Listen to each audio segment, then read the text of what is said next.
జిల్లా వ్యాప్తంగా అన్ని మండలాల్లో కూడా ఆర్ఎస్కే వాళ్ళు ఒక సర్టిఫికేట్ ఇవ్వాల్సి ఉంటుంది. సో సర్టిఫికేట్ ఇచ్చినాక రిటర్న్ గా మీరు ఇచ్చినారంటే అది ఎప్పటికీ అట్లా ఉంటుంది డాక్యుమెంట్.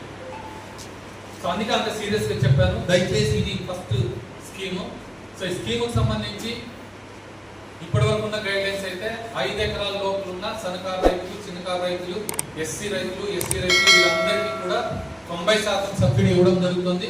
ఒక్కొక్క రైతుకి 2,18,000 రూపాయల వరకు సబ్సిడీ ఇవ్వడం జరుగుతుంది. అంటే గతంలో సబ్సిడీ మీద డ్రిప్ తీసుకున్నా, స్ప్రింక్లర్ తీసుకున్నా 2,18,000 రూపాయలు కంప్లీట్ కాకుండా మీరు సబ్సిడీ మీద డ్రిప్ పరికరాలు పొందొచ్చు. ఒక రైతు 5 ఎకరాల పొలం ఉంది. నాకు 5 ఎకరాల పొలంలో నేను 2 ఎకరాలు కూరగాయలు పెడతాను. 2 ఎకరాలకి నేను 3 ఏళ్ల క్రితం అప్లై చేసినాను, తీసుకున్నా. 2 ఎకరాలకి ఎంత వచ్చింటది? 1,00,000 రూపాయలు, 1,10,000 వచ్చింటారు సబ్సిడీ. 2,18,000 రూపాయల వరకు మీకు తీసుకునే అవకాశం ఉంది. అంటే ఇంకా 1,18,000 రూపాయలు బ్యాంక్ లో డిపాజిట్ ఉన్నట్టు. సో మిగిలిన 3 ఎకరాలకి ఇప్పుడు వేసుకోవాల్సి వస్తే మీకు అర్హత ఉంటుంది. అంటే భూమి ఉండాలా, బ్యాలెన్స్ డబ్బులు కూడా ఉండాలి. అర్థమైంది కదా? సో రైతులు ఎవరే కానీ మనం ఒకసారి తీసుకున్నాం కదా మళ్ళీ ఇవ్వరేమో అని అనుకోవాల్సిన అవసరం లేదు.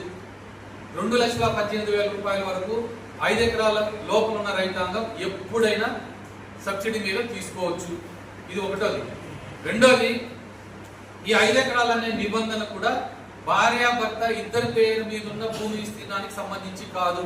ఎవరికి వాళ్ళు సపరేట్ రైతులే. ఇక్కడ భర్త పేరు మీద 5 ఎకరాలు ఉండొచ్చు, భార్య పేరు మీద కూడా 5 ఎకరాలు ఉండొచ్చు. ఇద్దరిది కలిపి 10 ఎకరాలు అయినా కూడా ఎవరికి వాళ్ళు 90% సబ్సిడీకి ఎలిజిబిలిటీ ఉంటుంది. ఎవరికి వాళ్ళు అంటే దాదాపు 4,36,000 రూపాయల వరకు వీళ్ళిద్దరు కలిపి అదే కుటుంబంలో సబ్సిడీ తీసుకోవచ్చు. ఓకేనా? 5 ఎకరాల కన్నా పైన ఉన్న రైతాంగం మాత్రం 70% సబ్సిడీ ఇస్తారు. కాకపోతే వీళ్ళకి విస్తీర్ణం ఎక్కువ ఉంది కాబట్టి ఎక్కువ విస్తీర్ణంలో సబ్సిడీ 70% 46,000 రూపాయల వరకు సబ్సిడీ పొందొచ్చు. వీళ్ళ లిమిటేషన్ 3,46,000 రూపాయలు. 5 ఎకరాల లోపల ఉన్న వాళ్ళకేమో 2,18,000 రూపాయలు, వీళ్ళకి 3,46,000 రూపాయలు. అంటే వీళ్ళు కొంత పెద్ద రైతులు కాబట్టి ఎక్కువ విస్తీర్ణానికి సబ్సిడీ మీద పొందొచ్చు. అయితే వీళ్ళకు కూడా అవే వర్తిస్తాయి. ఏంటి? భార్య పేరు మీద పొలం ఉండొచ్చు, భర్త పేరు మీద పొలం ఉండొచ్చు. ఆమె పేరు మీద 10 ఎకరాల వరకు డ్రిప్ తీసుకోవచ్చు, ఆయన పేరు మీద కూడా 10 ఎకరాల వరకు డ్రిప్ తీసుకోవచ్చు. విస్తీర్ణం ఎంత ఉన్నా కూడా 10 ఎకరాల వరకే ఇస్తారు ఒక రైతు. విస్తీర్ణం 12 ఎకరాలు ఉన్నా కూడా ఆయన 10 ఎకరాలకు మాత్రమే సబ్సిడీ మీద పొందొచ్చు. 10 ఎకరాల కన్నా పైన ఇచ్చేదానికి లేదు. ఇది డ్రిప్ ఇరిగేషన్ సంబంధించి ఆ భూమి ఎంత విస్తీర్ణం ఉండదనే దాన్ని బట్టి. రెండవది, మీరు గతంలో స్ప్రింక్లర్ తీసుకొని ఉంటే, ఈ ప్రాంతంలో పెద్దగా స్ప్రింక్లర్ తీసుకున్న రైతులు ఎవరు లేదు. ఎందుకు తీసుకోలేదో అర్థం కాదు నాకు. ఒక రైతు వ్యవసాయం చేసేటప్పుడు డెఫినెట్ గా ఒక 20-30 PVC పైపులు అయితే అవసరమైతుంది. నీళ్ళు ఒక ఈ కైల నుంచి ఆ కైలకి నేరుగా పంపాలనుకున్నప్పుడు కానీ, ఒకవేళ స్ప్రింక్లర్ పైపులు అంటే సార్ చెప్తారు వేరుశనగకి, క్యారెట్ కి వేసుకుంటారు. మొట్టమొదటి మన ఊర్లో వచ్చి స్ప్రింక్లర్ గురించి చెప్పాల్సిన పనిలే, ఎప్పుడో చేసాం ఇవన్నీ ఇజ్రాయెల్ ప్రాజెక్టులు. సో ఈ స్ప్రింక్లర్లు తీసుకున్న రైతు కూడా మళ్ళీ అదే పొలానికి డ్రిప్ ఇరిగేషన్ తీసుకోవచ్చు. స్ప్రింక్లర్ గతంలో ఎవరన్నా తీసుకున్నట్లయితే కూడా అదే పొలానికి డ్రిప్ ఇరిగేషన్ తీసుకోవచ్చు. ఇక్కడ ఏమీ నిబంధన ఏమి లేదు.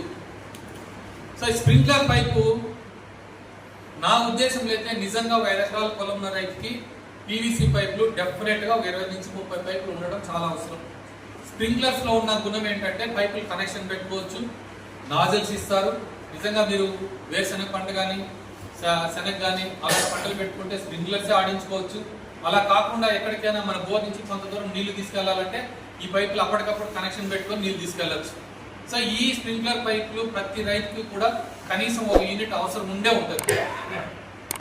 సో స్ప్రింక్లర్స్ లో ఒక్కొక్క యూనిట్ కి మీకున్న విస్తీర్ణాన్ని బట్టి 2.5 ఎకరా కన్నా తక్కువ ఉన్నట్లయితే 25 పైపులు 5 నాజిల్స్ ఇస్తారు. 2.5 ఎకరా కన్నా పైన ఉన్నట్లయితే 42 పైపులు 9 నాజిల్స్ ఇస్తారు. దీన్ని 55% సబ్సిడీతో, చిన్నకారు రైతులకైతే 55% సబ్సిడీ ఇస్తారు. 5 ఎకరాల కన్నా పైన ఉన్న వాళ్ళకైతే 45% సబ్సిడీతో ఇస్తారు. ఇవి మైక్రో ఇరిగేషన్ సంబంధించి. దయచేసి అందరి రైతులకి విషయం తెలిసేటట్లు చేయండి. దీనికి సంబంధించి పోస్టర్స్ కూడా మీకు ఇవ్వడం జరుగుతుంది. గతంలో పాంప్లెట్లు కూడా ఇవ్వడం జరుగుతుంది. ఆ పాంప్లెట్ రైతులు డిస్ట్రిబ్యూట్ చేసేయండి. ఆర్బీకీలో ఏం పెట్టుకోవాల్సిన అవసరం లేదు. మళ్ళీ కావాలంటే మళ్ళీ సరఫరా చేస్తాం. సో దీనికి సంబంధించి మాత్రం విషయం పూర్తిగా క్షేత్రస్థాయిలో వెళ్ళుండాలి.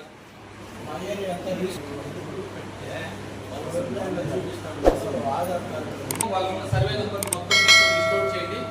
ఇది కలెక్టర్ గారికి పెట్టి వాళ్ళకి ఇన్స్ట్రక్షన్స్ ఇప్పిస్తాం. రీసర్వే